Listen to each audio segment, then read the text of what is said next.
Hey everyone, and welcome back to the channel for another deep dive. Today we're going to be tackling something that I know a lot of you have been requesting, and that is how to get organized. Like seriously, how to finally conquer that to-do list that never seems to get any shorter. It's a universal struggle. Right. So to help us out with this, we've actually got two entire books and a couple of excerpts from some other longer works that we're going to be Like a dissecting. lot of material to dig into. It is, yeah. And they're all focused on like practical tips and techniques. Yeah. So think of this as like your shortcut to an organized life, without having to read all the books yourself. I like that. A shortcut. Exactly. All right. So one of the books we're looking at is called How to Organize Yourself. And it starts off by saying something kind of interesting. It argues that a lot of us, we actually kind of romanticize being disorganized. Yeah. There's this weird pride Almost, yeah. Like there's a badge of honor. in being too busy or too creative to be organized. Yeah. And it's funny because I think we all know those people, right? Like who wear their disorganization as if it's a sign of their genius. Yeah. Oh, absolutely. The book even has a quote that says something like, disorganization isn't something we're usually ashamed of. It's almost like we see it as proof that our minds are just, too full of brilliant ideas to be bothered with mundane things like, putting things in their proper place. Yeah. But here's the thing. What if that's just an excuse? Like, what if we're actually just using that as a way to avoid taking responsibility for our own, lack of organization? It's a good question. And how to organize yourself actually challenges that whole narrative, the naturally disorganized thing. It points out that even the most chaotic among us, even those who thrive in messiness, they still have areas of their lives where they're surprisingly organized. Yeah, like think about it, like your meticulously arranged stamp collection or that color-coded spreadsheet you made for tracking your fantasy football league. You know, we all have those little pockets of organization, which means we're capable of it. We just choose not to be in other areas. Exactly. So instead of just throwing our hands up and saying, oh, I'm just a disorganized person, the book suggests that we should try to figure out what makes us organized in those specific areas and see if we can apply their same strategies to other parts of our lives. Yeah, like, okay, what is it about stamp collecting that makes me suddenly able to categorize and sort and, put everything in its place? Can I apply that to my email inbox? Can I apply that to my desk? Exactly. It's about recognizing that organization is a skill, not just some innate quality that some people have and others don't. Yeah. It's something that can be learned and improved with practice. I love that. It's like so empowering, right? Instead of just accepting defeat, we can actually take control. And speaking of taking control, let's move on to the next step, which is setting goals. Because let's be honest, just saying, I want to be more organized is about as helpful as saying, I want to win the lottery. We need a plan. Definitely. We need something concrete to work towards. Right. So how to organize yourself brings up this concept of SMART goals. Have you heard of those? Oh, yeah. Specific, measurable, achievable, relevant, and time-bound. See, I've heard that acronym so many times that it's starting to lose all meaning for me. It's like, yeah, SMART goals, but what does that actually look like in practice? I get that. It can feel a bit generic. But let's think about it in the context of your specific request. You want to be more efficient with your time. So instead of just aiming to be more organized, what if your goal was something more concrete, like delegate one major task each week? Okay, I like that. That's definitely more specific. And how would we make it measurable? Like, how would we track our progress? Well, you could track the amount of time you save each week by delegating, or you could track the number of tasks you successfully delegate. The key is to have a way to quantify your progress so you can actually see if you're moving in the right direction. Okay, that makes sense. And what about the achievable part? Because sometimes I think our goals can be a little too ambitious. Yeah. We set these really lofty expectations and then we get discouraged when we can't meet them. That's why it's so important to break down those big goals into smaller, more manageable steps. So let's say your ultimate goal is to work fewer hours while maintaining your current output. That's a fantastic long-term goal, but it's not going to happen overnight. No, it's definitely a marathon, not a sprint. Exactly. So instead of focusing on that end goal, focus on setting up base camp first. What's one small step you can take to move you closer in that direction? Maybe it's improving your delegation skills or streamlining your workflow. And even those smaller steps can feel overwhelming sometimes. Absolutely. And that's why it's important to acknowledge those short-term costs when we're setting goals. Because often, in order to achieve something big, we have to be willing to put in more effort up front. Yeah, like it's that whole paradox of having to work harder in order to eventually work less. Exactly. And if we don't acknowledge that, then we're more likely to give up when things get tough. So it's all about playing the long game. and being patient with ourselves. Mm.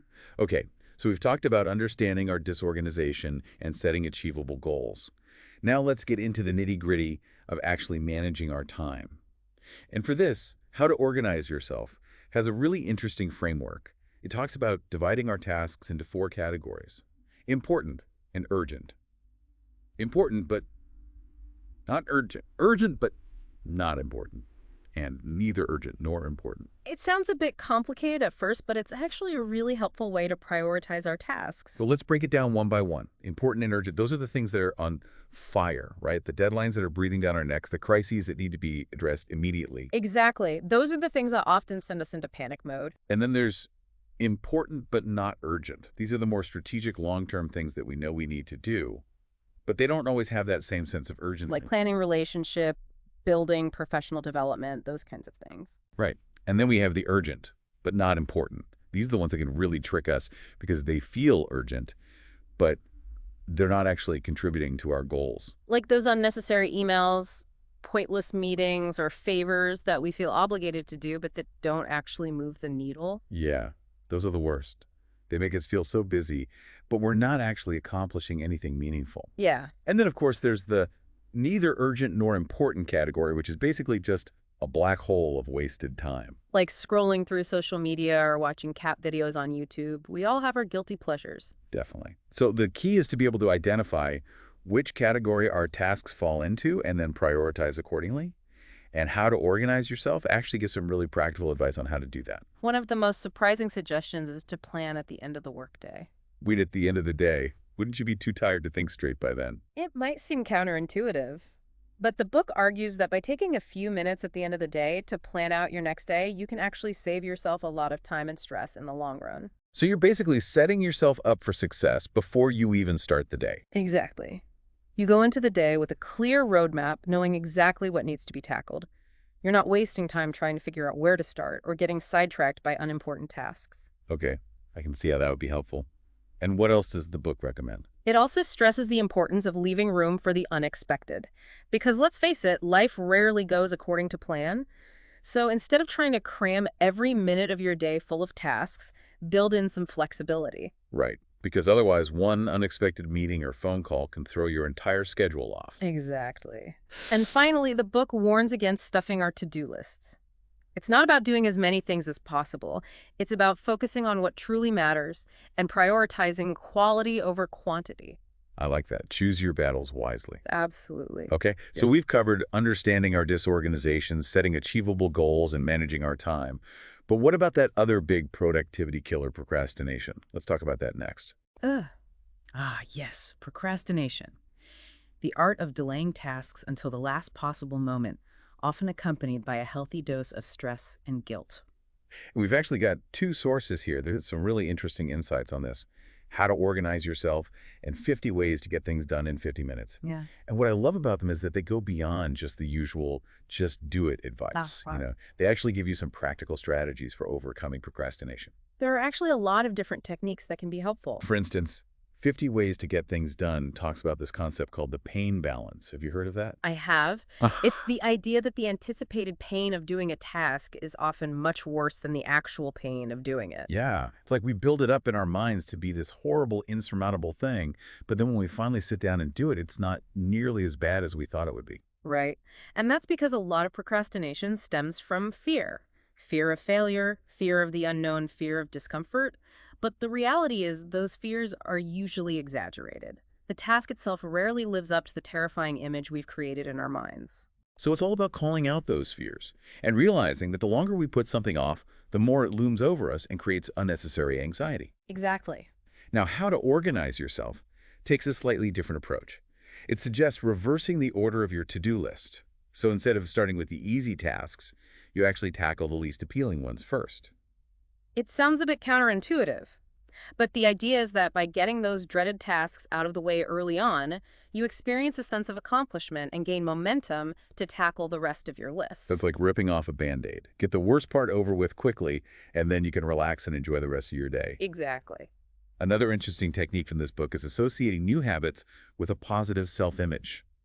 So instead of viewing routines as restrictive or boring, we should try to reframe them as essential parts of our desired identity. So, for example, if you see yourself as a decisive and efficient person, then sticking to your schedule and routines reinforces that image. Exactly. It's about aligning your actions with your self-perception. And finally, both sources emphasize the power of visualization. Yes. The classic technique of mentally rehearsing success. But does that really work? I mean, it sounds a bit like wishful thinking. It might sound simplistic, but there's actually a lot of research that supports the effectiveness of visualization. By vividly imagining ourselves completing a task successfully, we reduce anxieties and build confidence, which can make it easier to actually take action in real life. So we're basically tricking our brains into believing that we've already done it, which makes it easier to actually do it. In a way, yes. The mind is a powerful tool, and we can use it to our advantage when it comes to overcoming procrastination. Okay. So those are just a few of the many procrastination-busting tips that we found in our sources. And we'd love to hear from you guys. What stands out to you the most? Which techniques are you most excited to try? Share your thoughts in the comments below. And don't go anywhere. We'll be right back to dive into the world of information overload. Stay tuned. Yeah. All right, so let's dive back in, and this time we're going to tackle something that I think is a major source of stress and overwhelm for a lot of people. And that is, Information overload. oh yeah, the digital fire hose that never seems to shut off. Exactly. Emails, articles, social media updates, notifications. It's like we're constantly bombarded with information from all sides. It's exhausting, just trying to keep up with it all. It is. And it's not just exhausting, it's actually impacting our productivity. How to organize yourself has a really eye-opening statistic on this. It says that in information-intensive jobs, people can spend up to a third of their workday just reading. A third of their day. That's crazy. I mean, no wonder I feel like I'm constantly behind. It's a common problem. But the good news is that there are things we can do to reduce this overload and regain control of our digital lives. Okay, I'm all ears, because I definitely need help with this one. Well, one of the simplest yet most effective things you can do is to be really ruthless about unsubscribing from emails and notifications that you don't actually need. The unsubscribe button, my best friend and worst enemy. Right. It always feels so good to click it, but then somehow those newsletters and promotional emails just keep creeping back in. It's like they have a life of their own. They do. But remember, every unsubscribe is a small victory in the fight against information overload. And it's not just about unsubscribing, it's also about being more selective about what we subscribe to in the first place. Yeah, like maybe think twice before handing out your email address to every website that asks for it. Exactly. It's about setting boundaries and protecting your time and attention. I like that. Okay, so what else can we do? Well, another important step is filtering the information that does come our way. Okay. So how do we do that? Are there like magic filters that can automatically sort out the important stuff from the noise? I wish. But no magic filters, unfortunately. However, you can set up rules in your email client to automatically sort messages into folders. You can use social media filters to curate your feeds, and you can simply be more mindful about the sources you choose to consume. So it's about being proactive and making conscious choices rather than just passively letting the information tsunami wash over us. Exactly. You have the power to control what information you consume. I love that. Okay, what else does the book recommend? It also talks about utilizing online tools for collaborative knowledge sharing. So things like shared documents, project management platforms, internal wikis, anything that can help streamline communication and reduce the need for constant back and forth emails or meetings. So it's about using technology to our advantage to work smarter, not harder. Exactly. Speaking of working smarter, let's talk about reading, because that's something that I think a lot of us take for granted, but it's actually a skill that can be significantly improved with the right techniques. Absolutely. And How to Organize Yourself has a fascinating section on this. It reveals that the average reading speed is somewhere between 200 and 300 words per minute. Really? That seems kind of slow, especially considering how much reading most of us have to do these days. That's just the average, though. The book emphasizes that this speed can be significantly improved with practice. And it even introduces a couple of different approaches like meta-guiding and RSVP. Metaguiding RSVP, those sound intense. What are those? Meta-guiding is basically using a visual guide like your finger or a pen to pace your reading and prevent your eyes from backtracking. So it forces you to focus on the words in front of you and move through the text more quickly. Interesting. So it's like training your eyes to stay on track. Exactly. And then RSVP stands for Rapid Serial Visual Presentation, which involves flashing words on a screen one at a time, gradually increasing the speed. That sounds like a workout for your brain. It is, but it can be really effective for improving your reading speed and comprehension. Exactly. Another tip is to vary your pace. Not all text is created equal, so don't be afraid to slow down when you encounter complex or important passages and speed up when the material is more straightforward. So it's about being strategic and adapting your reading style to the content. Exactly. And perhaps most importantly, focus on what's important. Ask yourself what you need to get out of the text and prioritize those key pieces of information. It's okay to skim or skip over parts that are less relevant to your needs. That's so liberating. I always feel guilty doing that, like I'm somehow cheating. You're not cheating, you're being efficient with your time and energy. I like that. Okay, any other tips? The book also mentions developing scanning techniques for when you need to find specific information quickly. So this involves visually sweeping your eyes over the page looking for keywords or phrases that stand out. So it's like using your eyes as a search engine. Exactly. And finally, there's the simple but often neglected advice to be selective about what you read in the first place. Easier said than done right, especially with the constant influx of emails, articles, social media updates. It's definitely a challenge. But we have to be intentional about the information we allow into our mental space. It's about quality over quantity. Okay, I love that. It's like curating your own mental library instead of just letting any old book wander in. Exactly. Now let's shift gears a bit and talk about another area that can significantly impact our productivity, our workspace. Ah, yes, the physical realm. Mm-hmm. Because even in this digital age, our physical surroundings can make a huge difference in how we work and feel. And how to organize yourself really paints a vivid picture of the chaos that can ensue when our workspaces are disorganized. It talks about piles of paper threatened to engulf our desks, lost documents leading to frantic searches, and just that overall feeling of being overwhelmed by clutter. It's like our workspace becomes a physical manifestation of our mental state. Yeah. Chaos outside, chaos inside. Exactly. And the book doesn't just focus on the tangible costs of this disorganization, like wasted time and lost productivity. It also talks about the psychological impact. Oh, yeah. Tell us more about that. How does clutter actually affect us mentally? Well, the book explains that clutter can actually hinder our ability to set priorities. When we're surrounded by a jumbled mess, everything seems equally important, and it's hard to discern what truly needs our attention. It's like our brains get overwhelmed by all the visual stimuli and can't figure out what to focus on. Right. And that can lead to procrastination. Because if everything seems equally important, then nothing seems important enough to start right now. So it's this vicious cycle. Mm-hmm. Clutter leads to procrastination, which leads to more clutter and so forth. Definitely. But the book offers some solutions. It stresses the importance of decluttering, prioritizing, and creating a workspace that promotes focus and well-being. Okay, I'm ready for those tips. Give me all the secrets. Well, it starts with decluttering.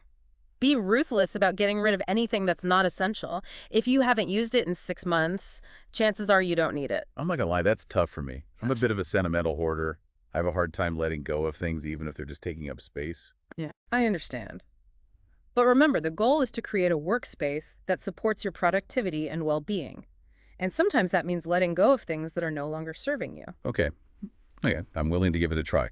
What else can we do? The book also emphasizes the importance of having a dedicated workspace, even if it's just a small corner in your home. And invest in good quality storage solutions to keep everything organized and easily accessible. So no more working from the couch surrounded by piles of papers and half-empty coffee mugs. Ideally, no. Yeah. Having a dedicated workspace helps to create a clear separation between work and personal life. It also signals to your brain that it's time to focus when you're in that space. That makes sense. I definitely feel more productive when I'm sitting at my desk, even if it's not always the tidiest. Now, the book also talks about the importance of ergonomics and movement. Right. It specifically recommends standing up regularly for improved focus and health. I've heard about those standing desks. Do they really make a difference? There's actually growing evidence that they can improve posture, reduce back pain, and even boost energy levels. So yeah, they can definitely be worth considering. Okay. I might have to look into that. So we've talked about decluttering, prioritizing, having a dedicated workspace, and incorporating movement. Any other tips? The book also stresses the importance of making your workspace visually appealing and inspiring.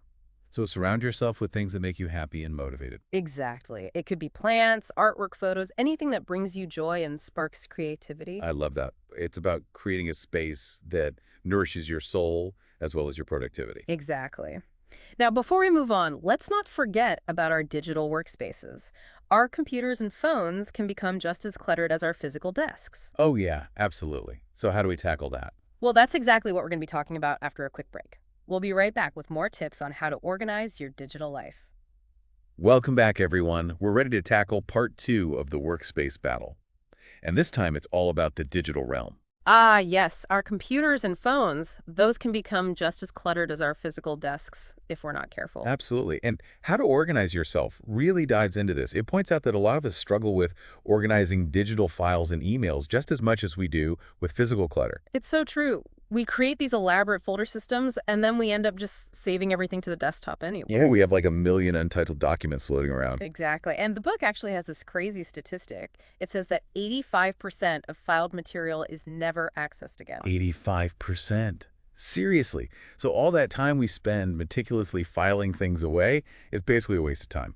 Well, it highlights the need for a more streamlined approach. The book recommends using broad categories at the top level and then creating subfolders as needed. Okay, so like instead of having a separate folder for every single project, I could have a folder called work. And then within that folder, I could have subfolders for different projects, clients, that kind of thing. Exactly. It's about creating a hierarchy that makes sense and is easy to navigate. And when it comes to naming files, be specific and descriptive. So instead of just calling a file scan document 1, include the date and a brief description in the file name. Okay, so like 2023-0103 invoice ABC company. Exactly. That way you can easily find what you're looking for later on without having to open every single file. That's a good tip. I'm definitely guilty of just saving things with random names and then forgetting what they are later on. It happens to the best of us. And speaking of digital organization, let's not forget about the power of note organizers like Evernote and OneNote. Oh, yes. Those are lifesavers. They're like external hard drives for our brains. Exactly. You can capture notes, ideas, web clippings, to-do lists, pretty much anything, and then you can organize and tag them for easy retrieval. I love that. It's like having a digital filing cabinet for all the random thoughts and ideas that would otherwise get lost in the shuffle. Exactly. Now, beyond specific tools, how to organize yourself also talks about the broader role of technology in organization.